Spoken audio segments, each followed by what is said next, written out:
So good morning guys. तो चलिए start करते हैं आज के यानी कि 13 जनवरी के इंपॉर्टेंट करंट अफेयर्स को। तो इस प्रश्न में आपसे पूछ रहे हैं अभी हाल ही में सुखोई लड़ाकू विमान उड़ाने वाली भारत की पहली महिला पायलट कौन बनी है? तो आंसर होगा अवनी चतुर्वेदी।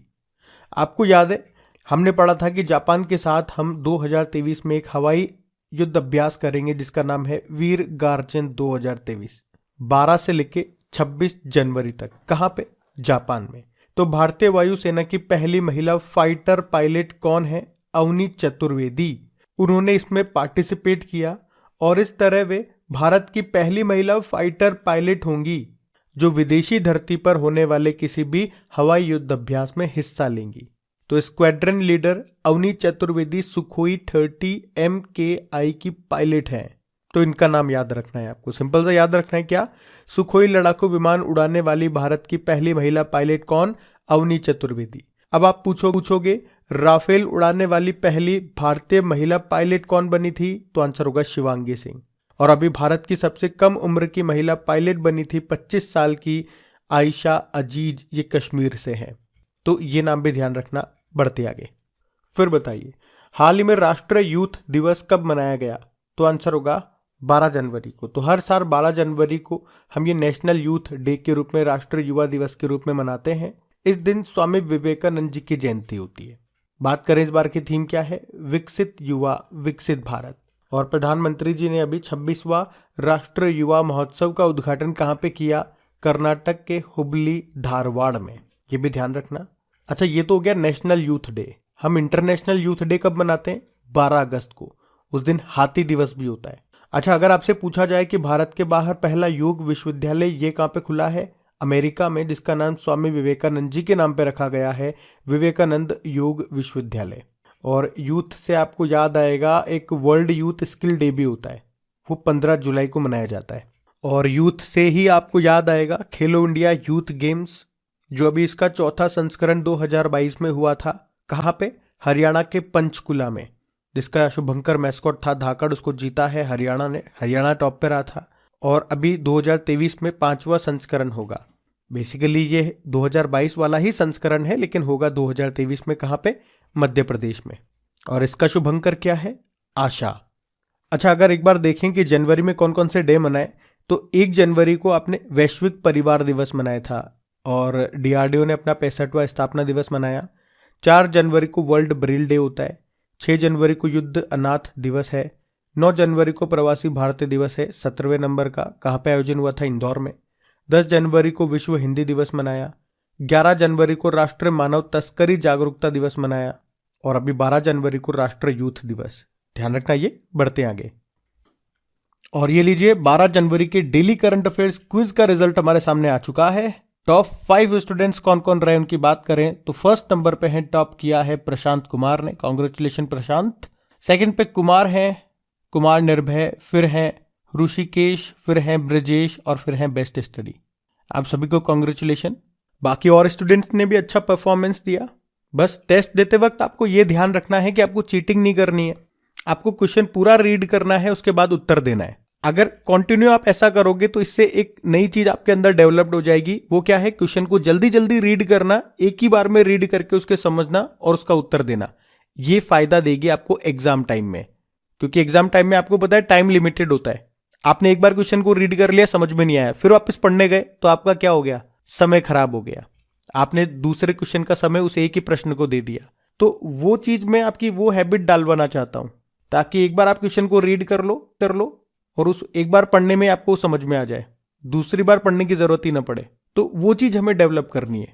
इसीलिए मैं कहता हूं चीटिंग मत करो, वरना वो चीज डेवलप नहीं हो पाएगी। मतलब क्विज भी लगाया, टाइम भी दिया, फिर भी कुछ फायदा नहीं मिला, तो फिर क्या फायदा क्विज लगा करके? मतलब चीज अगर कर रहे हो तो लॉन्ग टर्म के लिए आपको बेनिफिट होना चाहिए। यहां पे एक दिन के लिए नाम आ जाएगा, एक दिन के लिए खुश हो जाओगे। हमें वो नहीं चाहिए। आज नाम नहीं आया चलेगा, लेकिन कल रिजल्ट में नाम आना चाहिए। वो जिंदगी भर आपको पैसा देगा, नौकरी देगा। हमें वो चाहिए। बाकी फिर भी मैं जानता हूं कुछ स्टूडेंट्स हैं चीटिंग करे वगैरह नहीं मानते हैं, क्या करें? करने दो उन्हें। वैसे भी ऐसे स्टूडेंट्स का मैं यहाँ पे नाम लेता नहीं हूँ। टॉप 5 स्टूडेंट्स में वो टॉप 5 नहीं है जो वहां पे आपको लिस्ट में दिखते हैं लीडर बोर्ड में। और जो स्टूडेंट्स अभी तक क्विज नहीं लगा रहे हैं, क्विज जरूर लगाएं, क्योंकि ये वाले क्वेश्चन तो वहां पे आपको मिलेंगे ही सही जो हम आज पढ़ रहे हैं।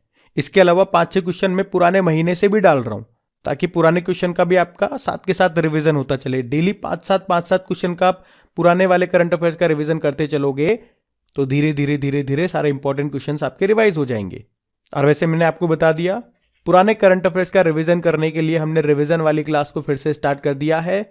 10 से 12 मिनट की वो क्लास होगी जिसमें हम 30 क्वेश्चंस को कवर करेंगे, और उन 30 क्वेश्चंस में जैसे जैसे ऑप्शंस को या एक्स्ट्रा मैं आपको बताऊंगा तो 50 के ऊपर क्वेश्चन हम कवर कर लेंगे। लास्ट में 10 इंपॉर्टेंट डेज का भी रिवीजन कर लेंगे। तो वो अब तक की मोस्ट फ्रूटफुल, बहुत ही बेनिफिशियल क्लास होगी आपकी, उसको जरूर अटेंड करना। उसका भी एक वीडियो आ चुका है, अगर नहीं देखा तो जाकर के देख लो ताकि आपको अंदाजा लग जाए कि किस तरह की क्लास होगी। आज उसका सेकेंड वाला वीडियो मिल जाएगा आपको शाम को।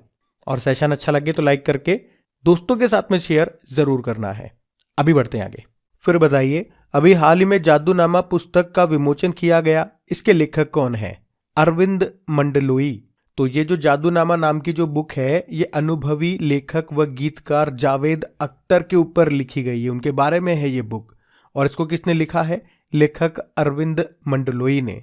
एक्चुअली में जावेद अख्तर का बचपन का नाम जादू था, इसीलिए इस बुक का नाम जादूनामा है। तो किसने लिखी है? अरविंद मंडलोई ने लिखी है। और किसके ऊपर है, ध्यान रखना, ये जावेद अख्तर के ऊपर है ये बुक। आप जानते हो किरण बेदी, इन्होंने बुक लिखी थी फियरलेस गवर्नेंस। और संजीव सान्याल ने अभी एक बुक लिखी है 2023 में, रिवॉल्यूशनरीज। और पीसी बालासुब्रमण्यम रजनी के मंत्र नाम से इन्होंने बुक लिखी थी। तो ये भी ध्यान रखना। बढ़ते आगे। फिर बताइए, अभी किस आईआईटी में भारत का सबसे बड़ा छात्र संचालित महोत्सव जिसका नाम है सारंग 2023 ये मनाया गया? तो आंसर होगा आईआईटी मद्रास। तो छात्रों के द्वारा आयोजित भारत का सबसे बड़ा त्योहार है ये सारंग 2023, जिसका आयोजन 15 जनवरी तक आईआईटी मद्रास में किया गया। यह हर साल जनवरी के दूसरे सप्ताह में मनाया जाता है और यह भारत का दूसरा सबसे पुराना कॉलेज फेस्टिवल है। इसे पहले मार्डी ग्रास के नाम से जानते थे, बाद में इसका नाम बदल के सारंग कर दिया गया। सारंग संस्कृति में एक चित्तीदार हिरण है जो आमतौर पर आईआईटी मद्रास के कैंपस में देखा जा सकता है। अच्छा, इस बार का विषय क्या है? रहस्यमय रंग। बाकी आईआईटी मद्रास से याद आएगा, अभी आईआईटी मद्रास के शोधकर्ताओं ने, रिसर्चर्स ने समुद्री लहरों से बिजली उत्पन्न करने वाली तकनीक विकसित की थी। और आईआईटी मद्रास ने अभी वॉर्टन क्यूएस री इमेजिन एजुकेशन अवार्ड 2022 भी जीता था। उसके अलावा आईआईटी मद्रास ने एक रोबोट है होमोसेप, उसको भी डेवलप किया था सेप्टिक टैंक को साफ करने के लिए। आईआईटी मद्रास भारत का पहला स्वदेशी पॉलीसेंट्रिक प्रोस्थेटिक घुटने का अनावरण भी किया था। और आईआईटी मद्रास ने ही पहला स्वदेशी मोटर चलित व्हील चेयर भी डेवलप किया था, जिसका नाम रखा था नियोबोल्ट। बाकी आईआईटी कानपुर, इसने अभी एक कृत्रिम हृदय आर्टिफिशियल हार्ट तैयार किया। और आईआईटी कानपुर ने ही एक बायोडिग्रेडेबल नैनो पार्टिकल भी बनाया था। आईआईटी हैदराबाद की बात करें तो अभी कृषि कचरे से बनी जैव ईंटों से भारत की पहली इमारत का उद्घाटन आईआईटी हैदराबाद में ही किया गया। और आईआईटी हैदराबाद ने ही विकलांग व्यक्तियों के लिए भारत का आर्टिफिशियल इंटेलिजेंस आधारित जॉब पोर्टल भी तैयार किया, उसका नाम रखा था स्वराजबिलिटी। और हमारे जो केंद्रीय मंत्री हैं डॉक्टर जितेंद्र सिंह, इन्होंने आईआईटी हैदराबाद में टेक्नोलॉजी इनोवेशन सेंटर तिहान का उद्घाटन भी किया था। यहाँ पे ड्रोन से संबंधित विकास कार्य होंगे। और आईआईटी दिल्ली की बात करें तो आईआईटी दिल्ली से याद आएगा, दुनिया का सबसे छोटा वेयरेबल एयर प्यूरिफायर इन्होंने डेवलप किया था, उसका नाम रखा था नासो 95। अच्छा, वैसे भारत के बाहर अपना पहला आईआईटी कहाँ पे बनेगा? यूनाइटेड अरब अमीरात में। ध्यान रखना ये। बढ़ते आगे। चलो फिर बताओ, अभी किसे डॉक्टर पतंग राव कदम पुरस्कार से सम्मानित किया गया? तो आंसर होगा अदार पूनावाला को। तो अभी महाराष्ट्र के जो उप मुख्यमंत्री हैं देवेंद्र फडणवीस, उन्होंने देश में कोविड-19 महामारी के खिलाफ लड़ाई में योगदान के लिए वैक्सीन निर्माता जो कंपनी है serum institute of India Pune, इसके सीईओ अदार पूनावाला को पहले डॉक्टर पतंग राव कदम मेमोरियल सम्मान से सम्मानित किया। अच्छा, यहाँ पे एक प्रश्न मैं आपसे पूछूंगा कि serum institute of India Pune ने कौन सी वैक्सीन बनाई थी? दो ऑप्शन मैं आपको दे रहा हूँ, कोवैक्सीन बनाई थी या कोविशील्ड बनाई थी? इसका उत्तर आप लोग दो कमेंट बॉक्स में। बाकी ये जो पतंग राव कदम है, ये महाराष्ट्र के एक भारतीय राजनेता थे और उनकी याद में, उनकी स्मृति में ये पुरस्कार स्थापित किया गया। आपको याद होगा 2022 में मिशेल पूनावाला को प्रतिष्ठित शिरोमणि पुरस्कार मिला था कला के क्षेत्र में उनके योगदान के लिए, वो भी नाम याद रखना। और साइरस पूनावाला, ये serum institute of India Pune के अध्यक्ष हैं। इनको 2021 के लिए लोकमान्य तिलक पुरस्कार मिला था। और डॉक्टर तपन सेकिया, अभी असम का सर्वोच्च नागरिक सम्मान मिला इनको, याद होगा आपको, असम वैभव जिसको कहते हैं। तो ध्यान रखना, सारे इंपॉर्टेंट नाम में बढ़ते हैं आगे। फिर बताइए, अभी हाल ही में जारी ब्रिटेन प्रिंस हैरी की आत्मकथा का नाम क्या है? तो आंसर होगा स्पेयर। तो ब्रिटिश शाही परिवार के सदस्य प्रिंस हैरी ने अपनी आत्मकथा जारी की है जिसका नाम है स्पेयर, जिसे अमेरिकी उपन्यासकार J.R. मोहरिंगर की सहायता से लिखा गया है। प्रिंस हैरी और उनकी जो पत्नी है मेघन मार्कल, इन्होंने 2020 में शाही घराने को छोड़ दिया था। तो इस बुक में उन्होंने शाही परिवार से संबंधित कई तरह के खुलासे किए, अपने बारे में बताया है। उन्होंने इसमें बताया कि किस तरह से उनके भाई ने उनकी पिटाई कर दी थी, फिजिकल हो गए थे, मतलब काफ़ी तरह के खुलासे इसमें किए हैं। तो आप तो सिंपल से याद रखना, इनकी आत्मकथा का नाम है स्पेयर। बाकी विनिंग द इनर बैटल, इसको लिखा है शेन वॉटसन ने। अ कन्फ्यूज्ड माइंड स्टोरी नाम की बुक को लिखा है साहिल सेठ ने। और from dependence to self reliance नाम की बुक को लिखा है डॉक्टर बिमल जालान ने। ध्यान रखना, ये बढ़ते आगे। चलिए फिर बताइए, अभी हाल ही में नासा में किस भारतीय मूल के वैज्ञानिक को चीफ टेक्नोलॉजिस्ट नियुक्त किया गया है? तो आंसर होगा AC चरानिया को। तो अभी भारतीय अमेरिकी एरोस्पेस उद्योग विशेषज्ञ हैं AC चरानिया, जिनको नासा का नया चीफ टेक्नोलॉजिस्ट नियुक्त किया गया। और उन्होंने किनका स्थान लिया? तो भारतीय अमेरिकी भाव्या लाल का स्थान लिया उन्होंने। नासा से आपको याद है, नासा मतलब होता है national aeronautics and space administration. स्थापना होती है 1958 में, हेडक्वार्टर वॉशिंगटन DC में है और अभी प्रशासक एडमिनिस्ट्रेटर हैं बिल नेल्सन। अभी आपको याद होगा, नासा ने पृथ्वी के पानी का सर्वेक्षण करने के लिए स्वॉट मिशन शुरू किया था। अभी नासा के अपोलो 7 मिशन के अंतिम जीवित अंतरिक्ष यात्री का भी निधन हो गया, उनका नाम था वॉल्टर कनिंघम। बाकी अभी food safety and standard authority of India के CEO कौन बने थे? गंजी कमलावीर राव। फेडरल रिजर्व की पहली उपाध्यक्ष बनी है सुष्मिता शुक्ला। और table tennis federation of India की पहली महिला अध्यक्ष बनी है मेघना अहलावत। ये नाम भी इंपॉर्टेंट है, ध्यान रखना, बढ़ते आगे। अच्छा फिर बताइए, अभी हाल ही में किस भारतीय टेनिस प्लेयर ने संन्यास की घोषणा कर दी है? तो आंसर होगा सानिया मिर्जा।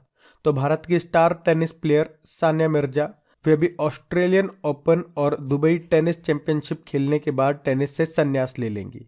आपको बता दूं, उन्होंने 2004 में अर्जुन अवार्ड जीता, 2006 में पद्मश्री, 2015 में राजीव गांधी खेल रत्न पुरस्कार और 2016 में पद्म भूषण से उनको सम्मानित किया गया। इसके अलावा उन्होंने वुमेन्स डबल में 2016 का ऑस्ट्रेलियन ओपन, 2015 का विंबलडन ओपन और 2015 का ही US ओपन खिताब जीता था। जबकि साल 2009 में ऑस्ट्रेलियन ओपन, साल 2012 में फ्रेंच ओपन और साल 2014 में US ओपन का मिक्स्ड डबल का खिताब जीता था। मिक्स्ड डबल मतलब क्या होता है? इसमें एक पुरुष एक महिला होती है। वुमेन्स डबल में दोनों महिलाएं होती है। और सिंगल्स तो आप जानते ही हो, जिसमें अकेला खिलाड़ी खेलता है। और सानिया मिर्जा से एक और पॉइंट याद रखो, फेड कप हार्ट अवार्ड के लिए नामांकित होने वाली पहली भारतीय खिलाड़ी भी बनी थी। ये फेड कप, ये महिलाओं का टेनिस टूर्नामेंट है, वैसे इसका नाम बदल दिया गया। आप में से कोई बता सकता है फेड कप का नाम बदल के क्या कर दिया गया?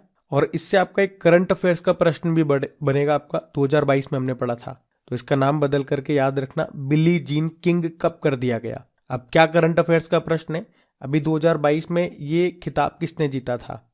ये महिलाओं का टेनिस टूर्नामेंट है, स्विट्जरलैंड ने जीता था इसको ऑस्ट्रेलिया को हरा करके, जो कि हुआ था स्कॉटलैंड के ग्लासगो में। तो याद रखना ये पॉइंट्स, बढ़ते आगे। चलिए फिर बताइए, अभी 23 और 24 जनवरी 2023 को जनजातीय गौरव महोत्सव का आयोजन कहाँ पे किया जा रहा है? तो आंसर होगा नई दिल्ली में। तो गणतंत्र दिवस समारोह 2023 के हिस्से के रूप में और नेताजी सुभाष चंद्र बोस जी की 126वीं जयंती को चिन्हित करने के लिए नई दिल्ली के जवाहरलाल नेहरू स्टेडियम में एक सैन्य टेटू और जनजातीय नृत्य महोत्सव, जिसका नाम दिया आदि शौर्य पर्व पराक्रम का, इसको आयोजित किया जा रहा है। उद्देश्य क्या है ऐसा करने का? देश के बहादुरों के बलिदान को याद करना और समृद्ध सांस्कृतिक विरासत का जश्न मनाना। आप जानते हो वैसे हमारे आर्मी चीफ कौन है? मनोज पांडे। हमारे नेवल चीफ हैं R Hari Kumar. Air chief marshal हैं विवेक राम चौधरी और अभी दूसरे CDS बने थे chief of defence staff Anil Chauhan नाम है। और अभी नई दिल्ली में आपको याद है दिसंबर 2022 में नॉर्थ ईस्ट फेस्टिवल का 10वां संस्करण भी हुआ था। अच्छा ये बताओ, दिल्ली नगर निगम में पहली ट्रांसजेंडर सदस्य कौन बनी थी? बॉबी किन्नर। और पहली बार भारत मध्य एशिया के राष्ट्रीय सुरक्षा सलाहकारों की बैठक नई दिल्ली में हुई। अभी 13वें फिक्की वैश्विक शिखर सम्मेलन 2022 का आयोजन नई दिल्ली में हुआ। भारत का पहला पशु स्वास्थ्य शिखर सम्मेलन का उद्घाटन नई दिल्ली में हुआ। और 41वां भारत अंतर्राष्ट्रीय व्यापार मेले का आयोजन नई दिल्ली में हुआ। और अभी नवंबर में बिम्स्टेक कृषि मंत्रियों की बैठक भी हुई थी नई दिल्ली में। और भारत के सबसे बड़े ड्रोन महोत्सव का आयोजन भी नई दिल्ली में हुआ था, जिसका उद्घाटन खुद प्रधानमंत्री जी ने किया। और दिल्ली में ही मुख्यमंत्री मुफ्त सीवर कनेक्शन योजना शुरू हुई थी। भारत का पहला ई वेस्ट इको पार्क ये बनेगा दिल्ली में। और भारतीय रेलवे कहाँ पे सबसे बड़ी कुश्ती अकादमी स्थापित करेगा? किशनगंज दिल्ली में। ध्यान रखना। ये बढ़ते आगे। फिर बताइए, braving a viral storm India's covid vaccine story नाम की बुक को किसने लिखा है? तो आंसर होगा आशीष चांदोरकर और सूरज सुधीर, 2 जनों ने लिखा है। और हमारे जो स्वास्थ्य व परिवार कल्याण मंत्री हैं मनसुख मांडविया, अभी उन्होंने नई दिल्ली में इस बुक को लॉन्च किया। क्या नाम है? Braving a viral storm India's covid vaccine story. और इस बुक को लिखा है आशीष चांदोरकर और सूरज सुधीर ने। इस बुक में भारत की कोरोना से लड़ाई और कठिन हालात में वैक्सीन बनाने की चुनौतियों की अंदर की कहानी बताई गई है। अब हम कल के करंट अफेयर्स का क्विक रिवीजन करेंगे, उसके बाद कल के होमवर्क प्रश्न को देखेंगे और फिर सेशन को एंड करते हैं। तो कल आपसे पहला प्रश्न पूछा था, खेलो इंडिया यूथ गेम्स 2022 का शुभंकर मैस्कॉट क्या है? तो आंसर होगा आशा। और इसका थीम सॉन्ग क्या था? हिंदुस्तान का दिल धड़का दो। और इसको गाया है शान ने। कहाँ पे होंगे ये? मध्य प्रदेश में। फिर बताओ, अभी किस भारतीय गाने ने गोल्डन ग्लोब अवार्ड्स 2023 में बेस्ट सॉन्ग का पुरस्कार जीता? तो आंसर होगा नाटू नाटू। एस राजामौली की जो फिल्म है RRR उसका सॉन्ग है ये। इंपॉर्टेंट क्वेश्चन है ये। अगला प्रश्न देखते हैं। अभी electronics corporation of India limited के नए CMD कौन बने? तो आंसर होगा अनुराग कुमार। फिर अगला प्रश्न है, राष्ट्रीय विज्ञान दिवस 2023 की थीम क्या है? तो आंसर होगा वैश्विक कल्याण के लिए वैश्विक विज्ञान। कब मनाते हैं ये दिन हम? 28 फरवरी को। फिर अगला प्रश्न है, जयपुर फिल्म फेस्टिवल में लाइफ टाइम अचीवमेंट अवार्ड से सम्मानित किया गया अपर्णा सेन को। अगला प्रश्न है, राष्ट्रीय मानव तस्करी जागरूकता दिवस 2023 national human trafficking awareness day ये हमने 11 जनवरी को मनाया।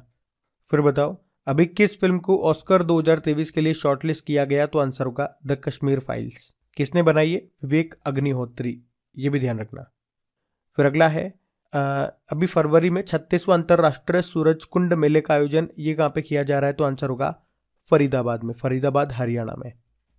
अगला प्रश्न है, हेनले पासपोर्ट इंडेक्स 2023 में भारत कौन से स्थान पर रहा? 85 नंबर पे है, टॉप पे जापान बना हुआ है। और अगला प्रश्न है कि हर्बल लाइफ न्यूट्रिशन इंडिया ने किसे स्पॉन्सर्ड स्पोर्ट्स एथलीट के रूप में चुना? तो आंसर होगा स्मृति मंधाना को। अब बात करेंगे कल के वीडियो में पूछे गए प्रश्न के उत्तर की।